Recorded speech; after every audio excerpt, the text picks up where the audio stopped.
Baik, Assalamualaikum warahmatullahi wabarakatuh. Selamat malam, salam sejahtera buat kita semua. Baik, malam ini kita dari ATJ dan Konsorsium Pengawas Kebijakan Pemerintah dalam yang disingkat KPK Pemerintah ingin memberikan klarifikasi sekaligus memberikan masukan-masukan edukasi kepada masyarakat agar lebih cerdas, lebih bisa memahami permasalahan yang sesungguhnya yang ada di Jambi. Baik, kami akan mengcounter berita yang dirilis oleh media pelopor yang narasumbernya adalah KS Bara.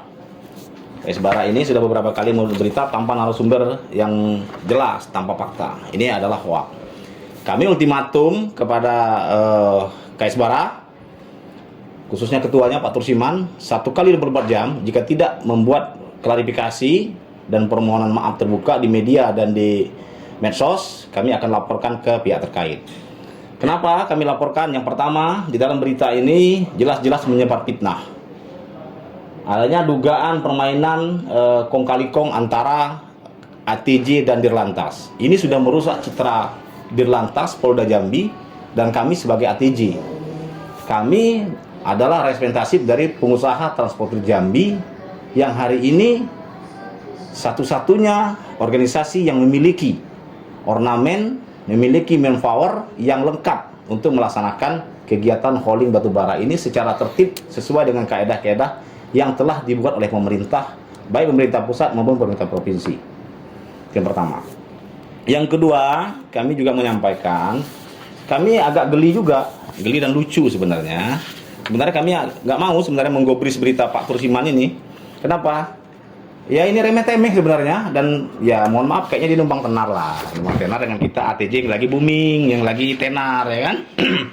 Ternyata ya Bapak Ibu sekalian, Pak Tursiman ini karena ATJ sebelum saya masuk pernah membuat sayembara pemilihan ketua ATJ. Beliau tuh menyalonkan diri. Nomor 1 nih Pak Tursiman, boleh dibuka di webnya ATJ. Boleh dibuka tuh online.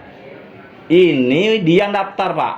Tidak lulus. Nah, mungkin ya dia sakit hati dengan saya, makanya ATJ itu diserang-serang terus sama dia kan.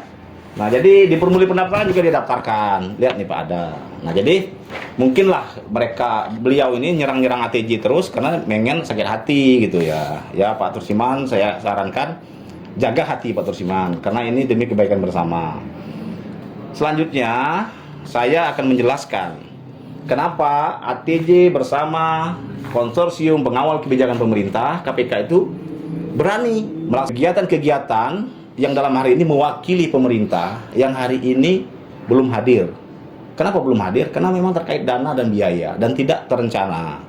Kami adalah pemegang surat kuasa dari 33 perusahaan. Ini ada terlampir. Ini semua berstempel, bertanda tangan. Ya, di dalam poin-poinnya nanti saya kasih.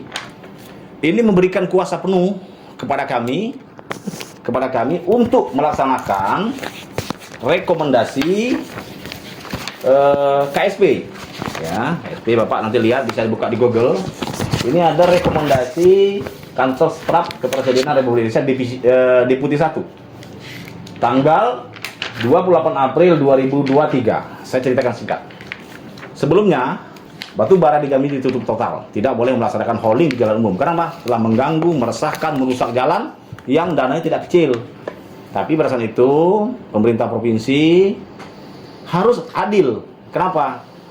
Perusahaan batu bara di Jambi telah memiliki izin resmi, dan ini menjadi pemasukan besar bagi negara, bagi Jambi. Batu bara hari ini menjadi pemasok devisa terbesar, bahkan mungkin nomor 1 ya di Indonesia ini untuk menghasilkan devisa negara. Makanya Pak Presiden, pemerintah harus tetap menjaga investasi ini berjalan baik. Dan kenapa hari ini Pak Gubernur masih mempertahankan batubara eksis di Jambi? Karena efek multiplier efek dari batubara ini sangat luar biasa Bapak Ibu. Saya analogikan satu saja. Batubara di Jambi hanya boleh berjalan 4.000 mobil yang lewat Talanduku ya, Talanduku dan Niaso. Kalau 4.000 mobil dikalikan 10 ton, artinya 40.000 ton. 40.000 ton, ambil kita angka paling murah. Itu angkanya adalah Rp400. Rp400 dikali 40.000 ton, itu duitnya berapa? 16 miliar. 16 miliar itu berdampak sangat signifikan terhadap ekonomi makro di Jambi.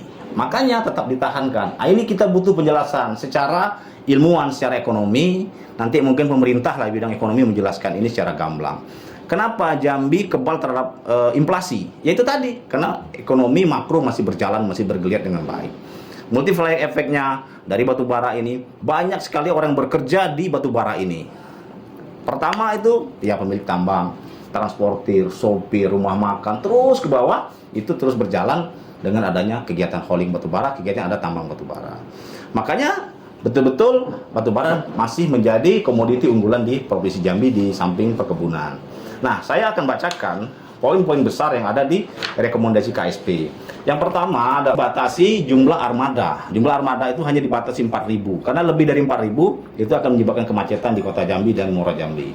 Makanya dibatasi. Bagaimana membatasinya? Ya dengan sistem simpang bara yang sudah digagas oleh Polda Jambi dan dapat penghargaan. Nah, jadi gagasan ini kami sebagai asosiasi meng-hire sistem ini untuk ikut membantu program kerjanya kepolisian dan Dishub dalam menata tata kelola batu bara ini. 4.000 mobil bagaimana kalau dengan tidak sistem digital, tidak bisa terpantau, Pak. Makanya kita untuk melaksanakan. Satu. Yang kedua, membatasi jumlah tonase. Juga bisa diawasi secara digital. Itu kita yang punya. Berikutnya lagi, dalam rekomendasi itu, pengusaha batu bara wajib menyiapkan alat berat. Nah, itu yang lain tidak ada hari ini. Asosiasi manapun tidak ada. Pengusaha juga tidak ada. Belum siap. Kita siapkan alat berat. Berikutnya lagi, menyiapkan material di titik-titik rawan dan menimbun jalan itu yang rusak-rusak. Itu sudah kita lakukan. Nah, itu kita yang ada.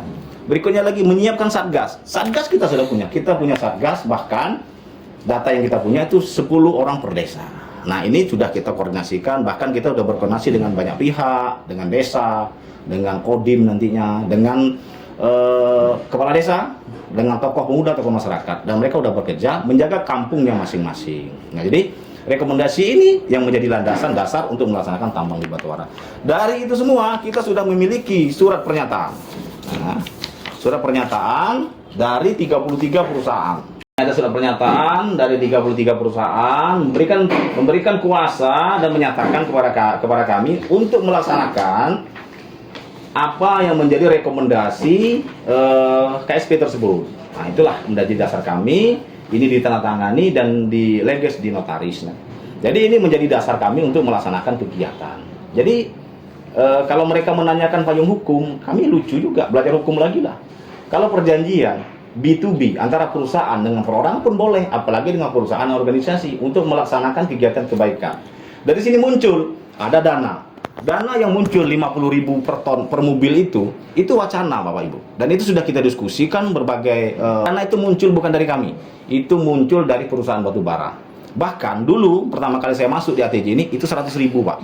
100.000, tetapi 100.000 kan berat, apalagi harga itu murah. Makanya tetap 50.000. Dan kemarin pada rapat di Luminor tanggal 5 September itu saya tawarkan berkali-kali kemahalan tidak. Tidak ada satupun perusahaan yang menyatakan mahal.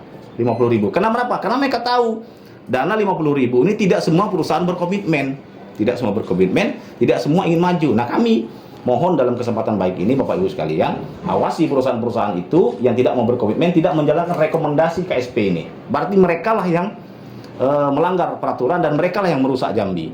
Nah, ini KS Bara yang mohon maaf mengambil celah-celah ini seolah-olah membela tapi menghancurkan kalau menurut kami ini. Ini kenapa? Karena bertopeng kepada supir. Katanya supir batu bara. Yang jelas-jelas di dalam instruksi gubernur, supir batu bara, mobil batu bara itu wajib bergabung di transportir.